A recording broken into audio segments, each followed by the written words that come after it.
Call Jeff now at 503-967-3001. That's 503-967-3001. Let's return now to more Political Coffee with Jeff Kropf.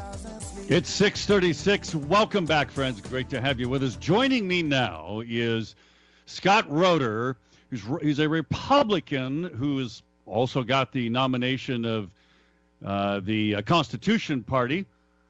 And I think is the Independent Party candidate also, in addition to being Republican. He's running against a long-time incumbent Democrat down in Senate District 4. Scott, good morning. How are you? Hi, Jeff. I need to make a little correction. I'm not the Independent Party candidate. Most likely what's going to happen in 3 days when the Secretary of State announces the results, I checked yesterday the two elections offices, and it looks like Floyd got 102 votes, and I got 54. Yeah. Okay. So, all right. So you're not going to be that candidate. But I'm hoping to get the nomination of the Libertarian Party. They're holding their actual primary today, so I'm hoping to get three party nominations. But unfortunately, the Independent Party, which seems to be controlled by Art DeFazio's lawyers, a couple of attorneys, one named Daniel Meek and Linda Williams. All right, Scott, we need to get into the subjects, buddy, so we don't have much time, and I want to make sure that we have an opportunity to explore why you're running for office. So why are you running for the state Senate?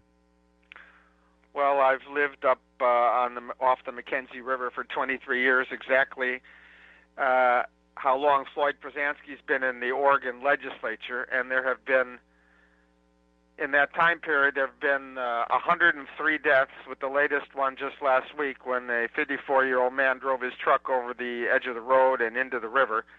There have been 5,014 injuries and over 7,240 crashes or traffic accidents on the highway since Floyd became a member of the Oregon Legislature. And he's done absolutely nothing in that time to push for better safety standards on that highway.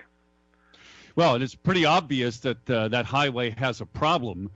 And so the reason you're running for office is because Floyd Przansky doesn't appear to really understand or care about a very dangerous road that is affecting your life, your neighbors' lives, and a lot of other people who've lost loved ones just recently, as you mentioned. In fact, you told me a story earlier that you met with a family that had recently lost someone. Is that right?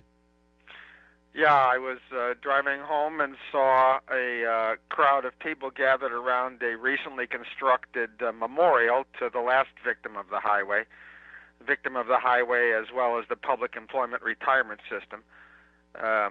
And they were taking some pictures and actually mourning the loss of their family member.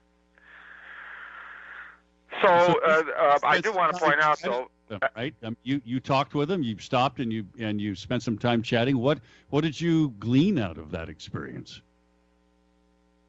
Well, the highway impacts people. When people die, it impacts not just the people involved in a crash.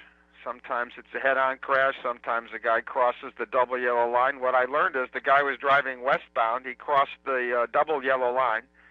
He was either sleeping, most likely, and there were no rumble strips there to alert him that he was headed for trouble. And where he went off the road, where it was critical to have a guardrail, where it's just a steep drop of slurry down to the river, there was no guardrail. So two things that could be done easily to the highway is rumble strips. There isn't a rumble strip on that entire length of highway from Springfield to Redmond, or at least I know to McKenzie Bridge anyway.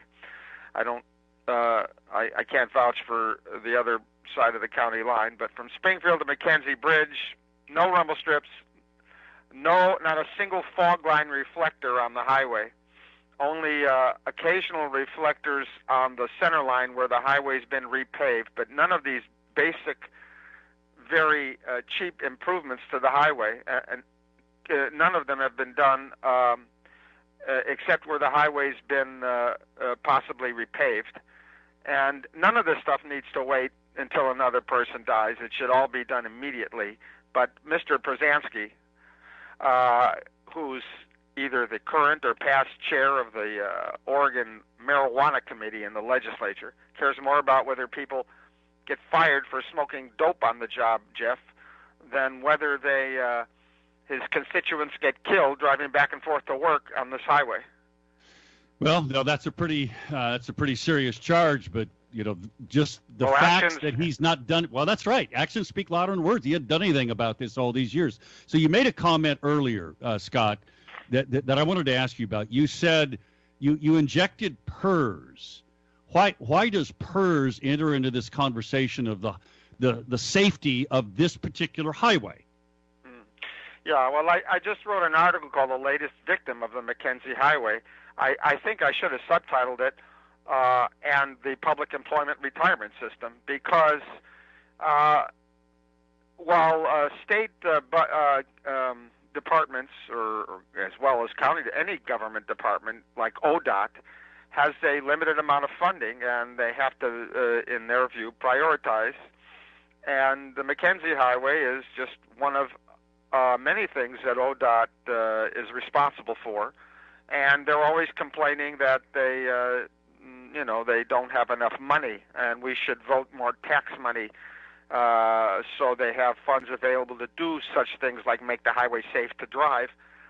But the problem is that while they can, move money from this project to that project, there's one project that they can't touch. That project sucks about 33% of their budget away from necessary things to make the public safe.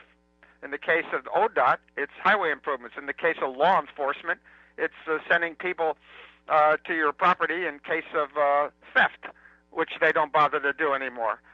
So that's the public employment retirement system that causes McKenzie Highway not to be improved. But basically, it's a question of priorities. And my contention is that even with the public employment retirement system, if they made the right choices, people would be more safe driving this highway. But it's because they make wrong choices that they're not. Okay, so we're talking with Scott Rohter, and if you want to go check out his website, just Google up Scott Rohter, Rohter, for Oregon Senate, and he'll take you to his other website that he's had for many years where he blogs called lessgovistthebestgov.com. So, Scott, you and I have known each other for a few years. You've been a passionate activist for, some pretty conservative principles, but you and I disagree on a number of things. And one of the things that we disagree on is the fact that you have decided in this Senate race, taking on a 24-year incumbent, that you're not going to go out and raise any money. You're going to spend your own money. Scott, why are you doing that? Well, I think money is the root cause of what's wrong with our political system. Now, here's a typical Democrat position. They complain all the time, I like to use the word bellyache, about Citizens United, the decision of the Supreme Court that money is speech. So corporate donors and unions can now basically influence our elections. And the Democrats always complain about that decision and say Republicans benefit from this and they're opposed to it. Well, here in this race, the bitter irony for all of you Democrats out there that listen to Jeff's program in the morning is that Floyd, a Democrat who probably bellyaches as much as any of them about Citizens United, raises $120,000 every time he gets elected. He can raise money every year. He raises about $30,000 a year, and he doesn't run every year. He runs every 4 years. So right now he has over $120,000 to spend on this election. While bellyaching about Citizens United, he's the recipient of money from major corporations, Trial Lawyers Association, Kraft Foods, Philip Morris. The list goes on and on. It'd make a righteous person puke. And I, believing that money's not good for this system, I mean, I think that the voters' pamphlet should be free to legitimate candidates. I shouldn't have to fork over almost $800 to be in it.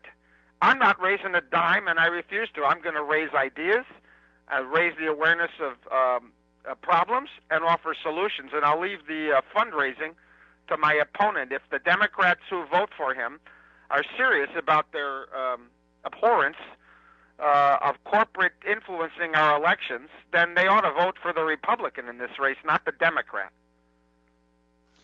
Well said. So your motivations for doing this are obviously not because you want to be a professional politician, but it's because you found an issue that you know impacts people in your district that Przanski is doing nothing about, and that's the safety of that highway. And you're taking a very different approach. You're not going to be bought and paid for by anybody. There we go, folks. Now we're at the end of that interview. Scott Rohter for Oregon Senate. Rohter. Check out his website. Scott, good luck out there. Thanks for joining us. Thank you, Jeff.